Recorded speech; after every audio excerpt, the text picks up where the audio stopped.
All right, and we are live with Ethan Van Sciver, correct? Scriber? Diver. But you can call me Scribe Sciver. because that is what Jordan B. Peterson called me in the first print of his book, and that was embarrassing. So Really? yeah. And the joke with my dad was his last name is German for writer. Okay. Oh, He thought it was an interesting nom de plume. So he yeah. was very impressed by that. My last name just means from, and Scriver is a town. It's based on a town in Holland. So from this town. Those pesky Americans from Ellis Island. Yeah, yeah, and you know what's interesting about it? It kind of means that you can't be quite sure if we're all related by blood because I'm quite sure that some people came over and just said, "Hey, we're from this place," and then they all kind of got grouped into this family name. I mean, you can't really be sure that you're all related by blood when you meet them. It's So quite you possible. We're all from the so town. your family reunions require a 20andMe test just to get in the door, right? Yeah, yeah, possibly. Might be a good idea. Golly. But hey, welcome to the Liberals live stream. Um, just for those who don't know, this guy is awesome. He got into the comic book industry. He has his own comic series, but tell me how you got into comics, how you got into the industry, your successes, your stories, and just take it away. Tell you my tales. All right, so my name's Ethan Yes. Van Sciver. I am a comic book artist. I've been working for 25 years, and I started out at age 19 on a character that I called Fascist Frog, and then he quickly became Cyber Frog because I figured Fascist Frog wouldn't go too far. I didn't anticipate the future, and My God, that is prophetic. Continue. So yeah, Cyber Frog, and I did him for about from 1993 to 1998. Went to work for DC Comics, went to work for Marvel Comics for a brief period on New X-Men with Grant Morrison. Came back to Hmm. DC Comics, like just flying back to DC Comics. I hated working at Marvel. But DC was okay. I got to work on Green Lantern Rebirth, which was originally called Hal Jordan Rebirth. It was we had to, in the 90s, they had Hal Jordan, the original Green Lantern. They had him go Hmm. crazy and murder everybody and become a villain and basically destroyed the whole character. People liked it. It was a good story, but essentially Hal Jordan was gone for good. It was our job to undo all that and to explain it without saying it didn't happen. So we did. We created Parallax, Ah. the Parallax bug monster that is responsible for everything. And I wish I had that excuse myself, honestly. But Isn't that actually a callback to a Magic the Gathering set? The Parallax? if it is, I couldn't tell you. I couldn't tell you, but perhaps I'm not a magic guy. Not a magic guy. Well, maybe someone in the comments will set us straight on that because I can swear to God that's a throwback to Magic. Um, but please continue. I'm enthralled. Green Lantern Rebirth was a huge hit. Jeff Johns wrote it. We became a team supreme. Went on to do Sinestro Core War together, where I took Sinestro and I kind of Hitlerized him, made him an incredible villain. People love Sinestro after that. That book, I was nominated for an Eisner for that, for Best Artist.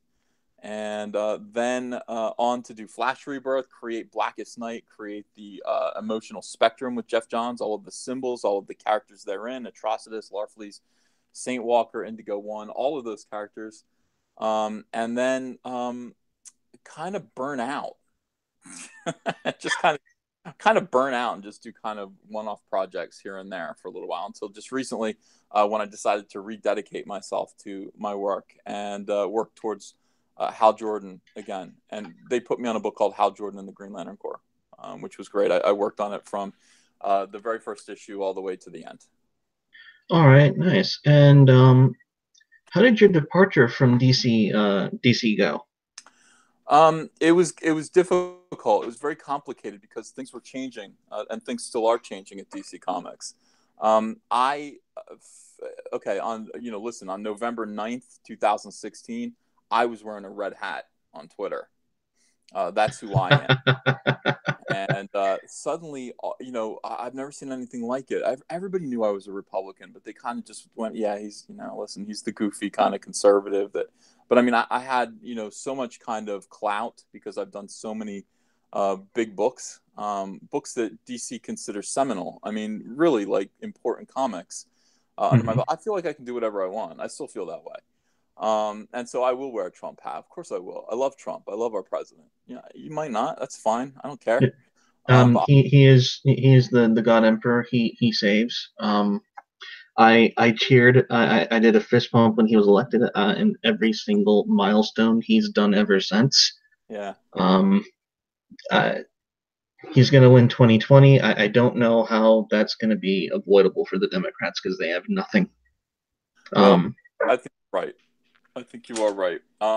Unless Oprah runs, I don't know. They could pull some kind of, magic rabbit out of their hat like that. Some, popularity contest kind of thing. no, But at, for the most part, at he's going to this win. point, they would have to run Oprah and pray to God Kanye gets on her coattails. That is what it would take because Yeah. it's not looking good for them. So your departure from DC happened. Where do we go from there? Okay, so departure from DC. DC Comics. Well, suddenly after I voted for Trump, I felt the ground shift beneath my feet. I started to be harassed everywhere I went by my peers and other weirdos who I'd never seen before. Like we're talking about like Artist Alley, like wannabes, came after me hard and fast. I mean, I don't know who the fuck any of these people are. And really crazy and saying things like, "Oh, he's a white supremacist. He's a Nazi." Digging through my past for Hitler jokes, of which there were a Oh few. my God. And Well, they're just well stuff like that. naturally.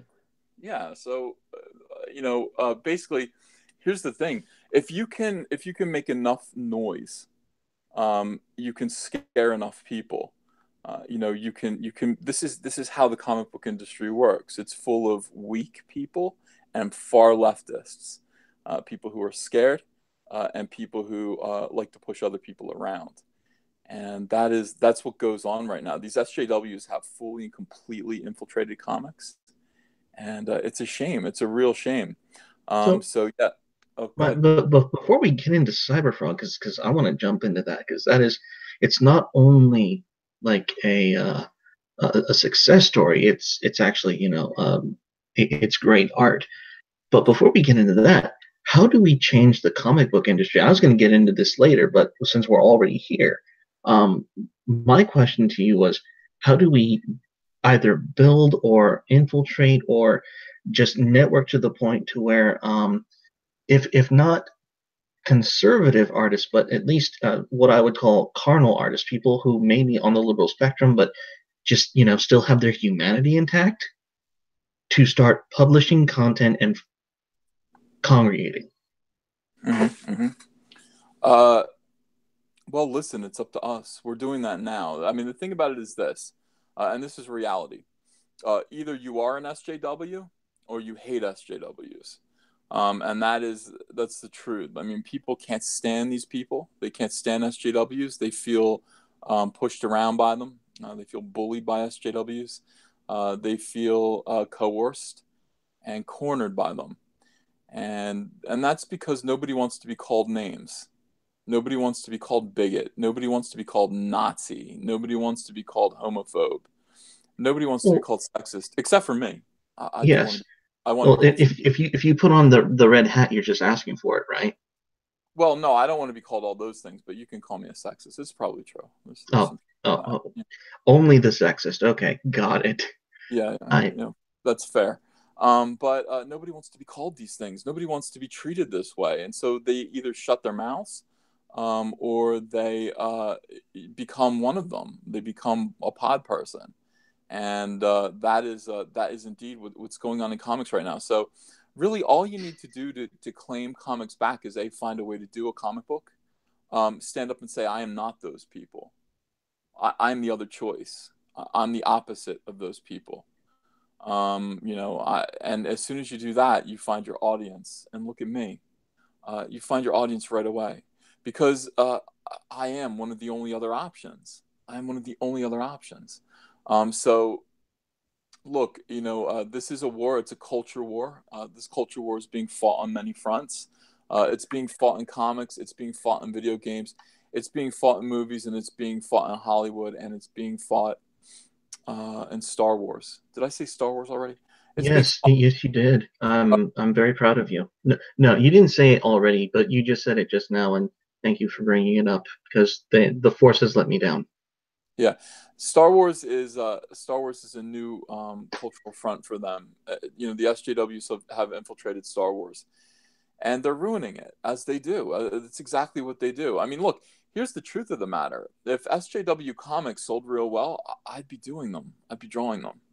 If Hmm. people wanted to read about blue-haired land whale superheroes, uh, I'd be there drawing them, but they don't. Ahoy, matey! Yeah, they don't like it. And so when I say, yeah, but I'm doing a book about a little green frog in silver armor who beats up alien hornets to save humanity, uh, are there SJW politics in it? Nope. Okay, well, we're gonna give you $200,000 in 2 weeks. Oh, thanks.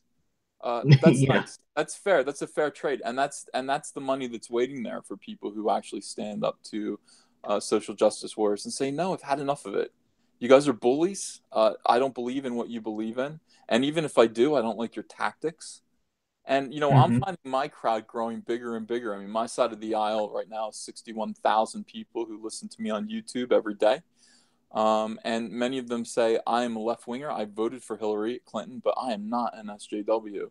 And you are 100% right about what you're saying about Star Wars and comics.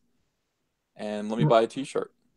Well, right. And how do I say this? If because the liberalists, what we are, what you might call a centrist movement. We have people on the left, we have people on the right, but underneath it, there is this SJW culture that has been assaulting us on pretty much every side imaginable.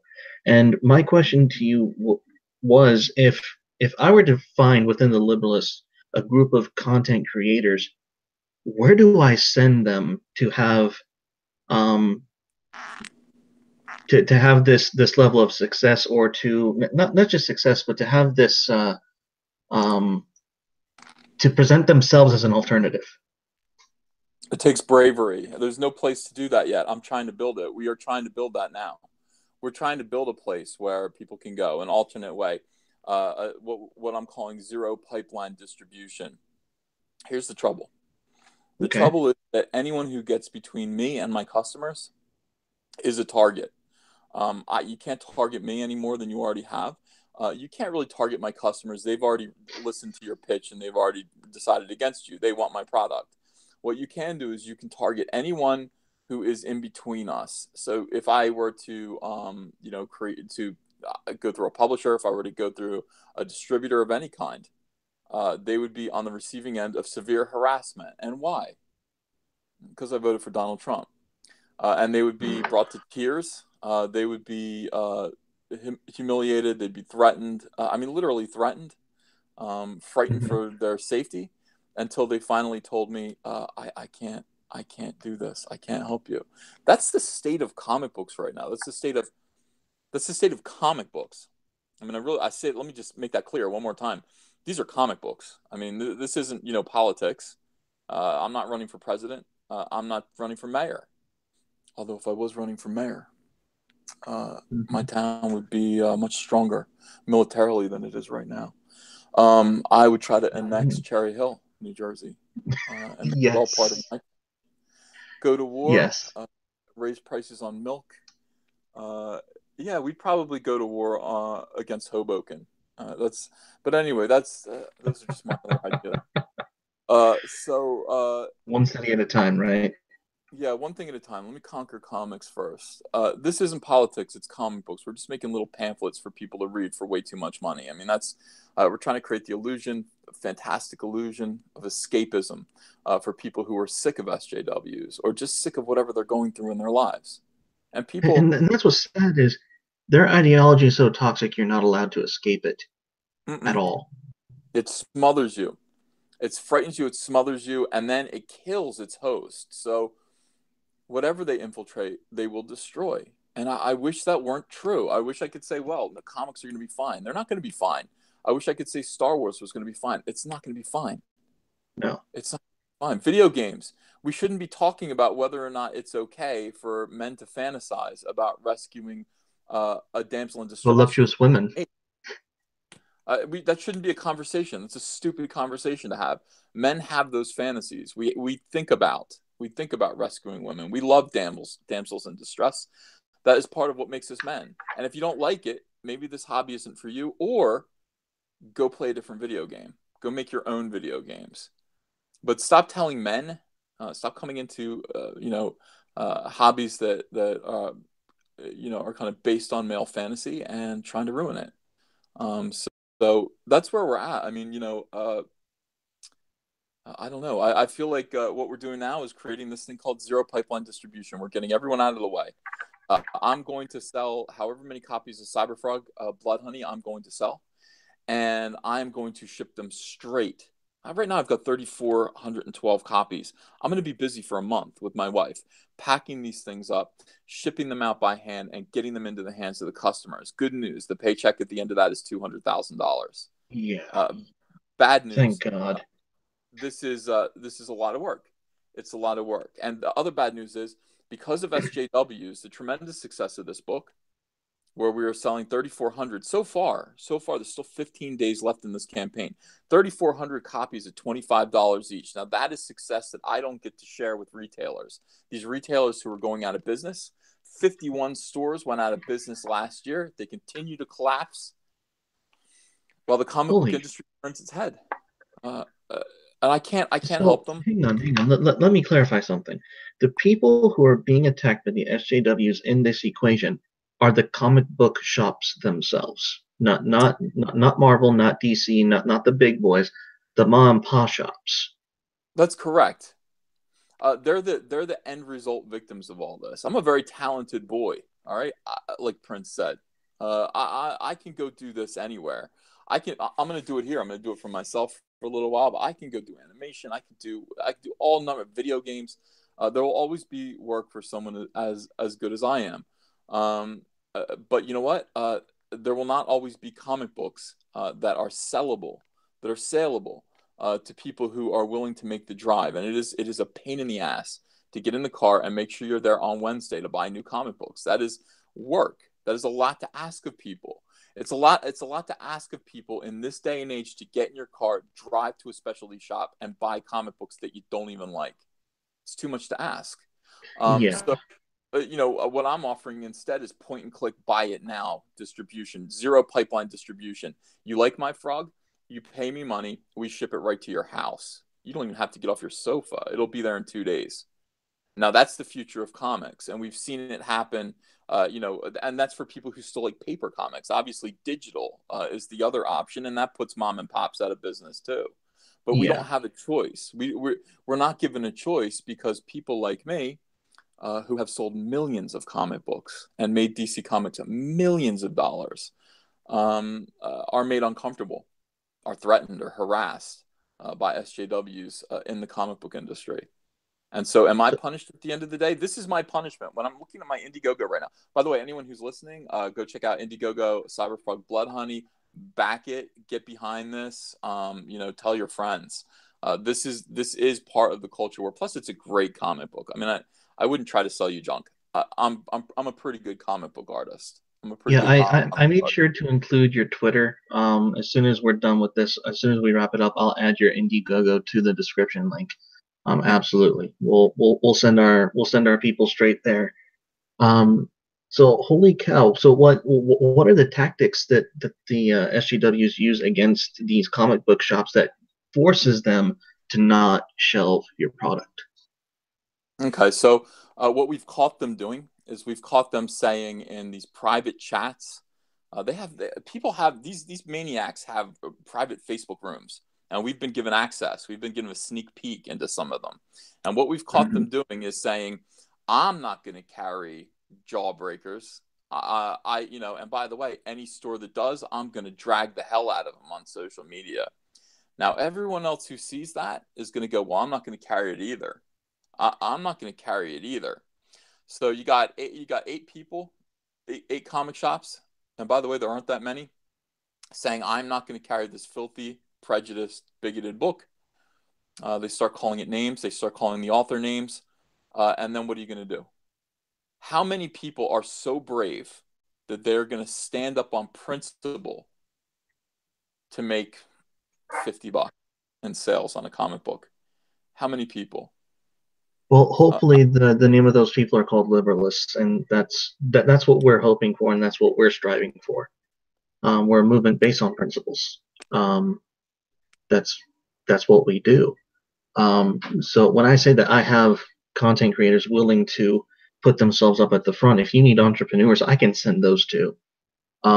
Let's get that up and running as well. This is well, a we all movement where there's a lot of hope for that.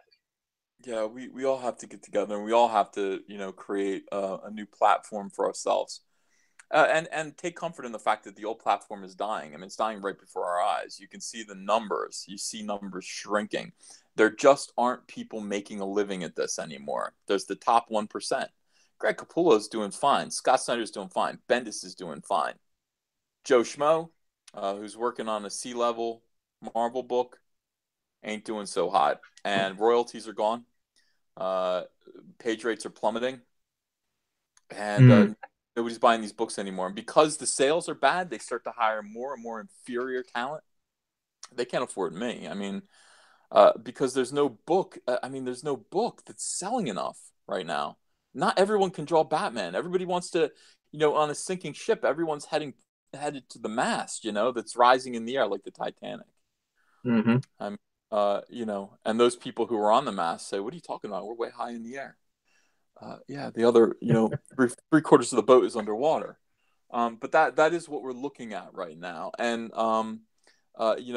people are suffering for it and people are scrambling and people are angry and people are just making it worse. This is something I'm doing. It's something that Diversity in Comics started to do. They challenged him to make his own comic book. He and I are good friends. I talk about this with him all the time. We made this plan. I have wanted to tell this story. I've had this character Cyberfrog obviously my whole life. I've got 4 or 5 other properties. Cyberfrog is just so near and dear to my heart. This is the one that I want to launch first. It's also the one that belongs on the shelves at Target and Walmart. Action figures. It belongs in a video game. So let's launch this one first. This is the way to do it. I have a big enough name, and by the way, my name has become infamous. People are saying I'm becoming the Milo Yiannopoulos of comics. Heaven forfend. But that's what's happening. Somebody has to stand up to these people and tell them to fuck off. Somebody has to. And then they have to back Exactly. up with results, because telling these people to fuck off while you sink into obscurity doesn't work. I have become more famous. I keep telling these people, just like Jordan Peterson. By the way, I illustrated Jordan Peterson's book, 12 Rules for Life. If you haven't purchased that yet, please purchase that. It'll change your Actually, life. I bought it as a gift for my wife, and Mm-hmm. and she's on like chapter 7 or 8 because we bought it right when it came out, as my gift to her. And she watches kids. She's a housewife. We venerate the housewife. We're a Western chauvinistic family, and Nice. and she hasn't gotten through it, but I'm gonna have to push her along because it's the first Liberalist book club book, and I have to read it by the time the month is out. So she has to hurry up on that, or I'm gonna have to pull rank. And the patriarch can't do that too often. No, not too often, but I did do the drawings in that book. Go check that out. Jordan B. Peterson says, I've learned how to monetize SJWs. The more they come after me, the more I contrast myself with them, the more people want to give me money. And that is the key to all of this. I mean, just to say, we are not them. Yes, We hitch these SJWs up to plows. There are farm animals. They make us rich. Go ahead, write articles. Go tell people you're only convincing yourselves. We can do this on our own. We can do this on our own, and we can do very, very well. So that is becoming apparent. Jawbreakers by Richard C. Meyer earned $340, I think $5,000. Which So is one. do me a favor. Get Jawbreakers creators on this channel because they've already been invited. They haven't gotten back to me. So shoot them over here. We can promote them too. Okay. And Milo would actually tell the social justice warriors, "Hey, you're heating my pool. Keep it coming." That's correct. So Milo's got the same kind of philosophy. I mean, it's fine. They're going to write another article about me, and that's. I mean, just do it quickly. The campaign's over in 15 days, so write fast. So yeah, that is the thing. I mean, we have to just kind of point out that we are different from them because they are heinous and odious, and we are goodness and light, and will continue to grow while they fail. So Speaking of goodness and light, one of the questions I have here is Cyberfrog the hero of the Kekistani people? well, he's a hero of all people. He's the hero of Ooh, all people. No, he's not the hero of the Kekistani people exclusively, but I'm sure they love him too. that was a very liberalist answer, a very principled answer, and we appreciate it. So tell me about Cyberfrog. Cyberfrog is an alien. He was sent to Earth in an unformed fetal mass in a living computer spaceship. He was sent here to save humanity, to stop an impending alien crisis. He landed.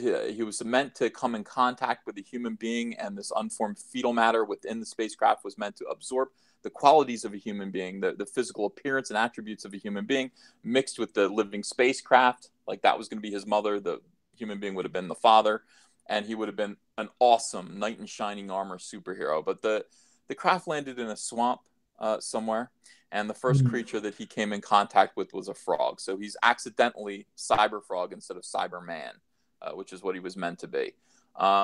They also didn't know, but the fetus was a twin.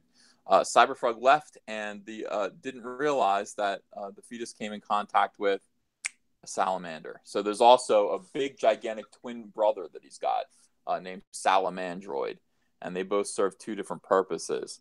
In the meantime, all through the 90s, he rocked and rolled. He was a superhero. He wasn't paying attention when the alien invasion happened.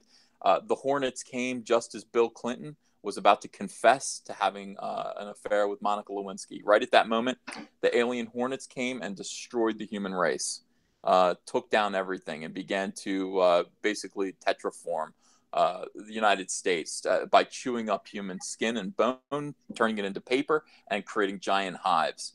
Cyberfrog was stung almost to death, wasn't expecting it. His body shot him deep into the ground, his cybernetic body, where he could heal over the course of 20 years. Now, 20 years later, Cyberfrog, 2018, Cyberfrog comes out of the ground and sees the world as it is today. The world ended on August 17th, 1998. World Trade Center is still standing. Bill Clinton is still president of the United States. Unfortunately, Hillary didn't make it. The first lady is now Monica Lewinsky. Yeah, which is fine. But he's still president of what's left of the United States. And Cyberfrog has to find what's left of humanity, including his friend, and then turn back the tide of this conquering alien army. And that is Cyberfrog Blood Honey Book 1. Awesome. So Hillary still didn't make it. So she sad. Didn't make it. I know. And Bill's very upset about it. Cyberfrog's like, "Where's the first lady?" And he's like, "Monica?" And he's like, No, Hillary. He's like, "Oh, yeah, she didn't make it." Oh my gosh. Little smirk on Bill's face. Oh goodness. Mm-hmm. Oh my gosh. Good fun. Okay. So we get invaded by hornets. Right. Big ones. So tell me about Cyberfrog. What is his personality, his quirks? Cyberfrog is Frank Rizzo from the Jerky Boys, but he's a frog and he can jump really high. He's got a sticky tongue. He can puff out his neck, and he's got a thunder croak, like that bark, and then just. He's super strong. He can lift about 4 tons with one arm. His legs can bench press much more. And the way he normally operates is he has his mother, the living spacecraft, in a swamp hiding, providing him navigation to where he needs to go to be the most effective superhero. And once he gets there, she can reprogram his body to handle any threat. So he can grow guns, he can grow better armor, he can do all this stuff. The problem is in Blood Honey, his mother has gone offline, and obviously it's probably because. Whoa! Whoa! What was that? I don't know what that was. Whatever it was amazing. Yeah. So anyway, that's what Cyberfrog can do. Salamandroid is about 15 feet tall, has a long tail. There's a great piece of artwork I wish I could show you. The colorist just turned it around. It is absolutely dynamite. It is on my Indiegogo page, so you guys can check it out and see. And while we've been talking here, we're selling a ton of books. Oh my god! How many books have you sold so far? It looks like 3,417. But I mean, while we've been talking, we have sold. Looks like we've sold 5 books. That's pretty good. But the books are expensive. So that's 3,000, 3,417? Right. Yeah. And we're about Dang. to hit the $200,000 mark. We're gonna hit it tonight. We're at $198,511 for the first issue of Cyberfrog. I think we'll clear 200,000 tonight, and that would be a great big moment. That'll be terrific.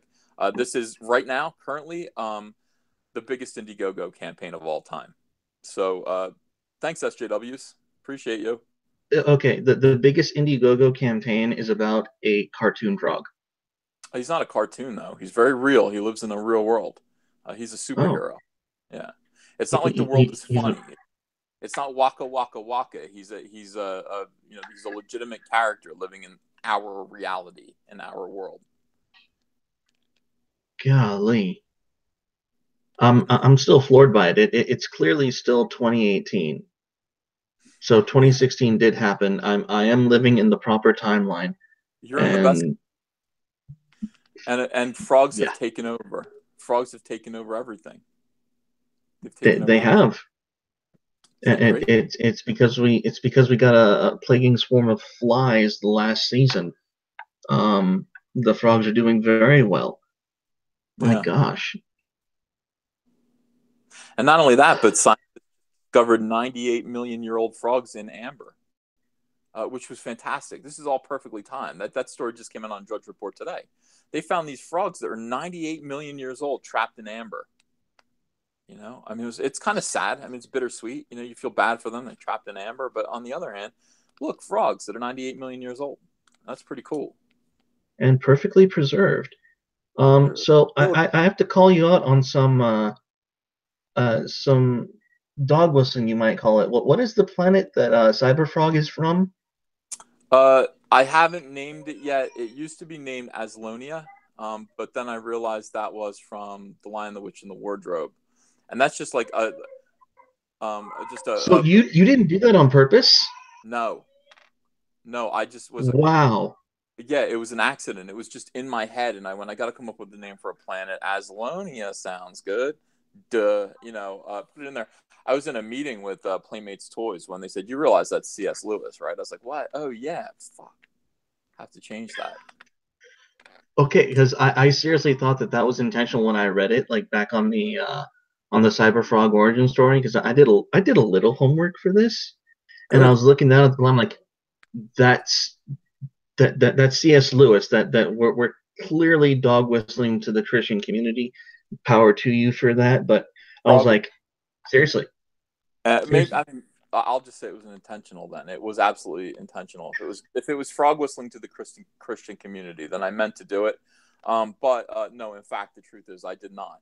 I do have to come up with a new name for his planet. Cyberfrog himself is named Trick Ron. That is his real name. And, okay. We haven't revealed salamandroids yet, but we're going to do that this time. I'm so excited about this book. This is all I wanted to do. I've wanted to do this for 10 years. I couldn't be more thrilled. Okay, so obviously I have to ask you some very prejudiced questions. Who would win, Cyberfrog or what's her name, Black Widow and Ant-Man, a tag team against Cyberfrog? And how does he win? Well, oh, you're assuming Cyberfrog wins. I was about to say, they'd beat him. I don't know. I've never thought of such a thing. Cyberfrog would definitely win because under the right circumstances, he would be adapted to deal with them. It would be hilarious to see him catch Ant-Man with his tongue, but he would Yes. totally do it. He would digest Ant-Man. That would be horrible. That would be like the best dignified death Ant-Man could get right now, though. Yeah, that is true. It would be a mercy kill. The new movie looks good. Well, so yes, there was the background of Cyberfrog. I was going to call you on Aslan on Aslonia, but apparently that was intentional. Now we're going to go with intentional. No. I backed off of that. It was, I would say it was intentional if I wanted to frog whistle to the Christian community, which I do. But I also, as a Christian, must be honest. It was an accident. It just sounded good in my head, and I forgot where it came from. All right. Happens to thoughtless creators like myself. You put something in and you go, wait a second, where did I get that from? And it came from somewhere. Okay. Yeah. George is in the chat right now saying, take your commie shit elsewhere, man. Everyone knows it's garbage. Right on, George. Right on. Yeah. For freedom of speech. I mean, I'm sorry if it's if it sells, it sells. If it's communism, then let's send it to the gulag. But you're. Let me get one more question. I hear my baby screaming upstairs. I got to go up and rescue my dad. So one more, and we got to wrap it up. I'm sorry. All right, one more question, guys. Let's see what you got there. Is Wolverine gay? Yeah, he is. He is. That was the question. Okay. And with that, we're going to conclude this interview. Thank you, Ethan, for coming on and entertaining the liberalists. And we'll give you a shout out. We'll edit that description. Make sure your campaign is well advertised, and get Jawbreakers on here. We want to talk with them too. I'll do my best. Thanks very much, and I will see you again later. All right. We'll talk again. Bye. Bye-bye.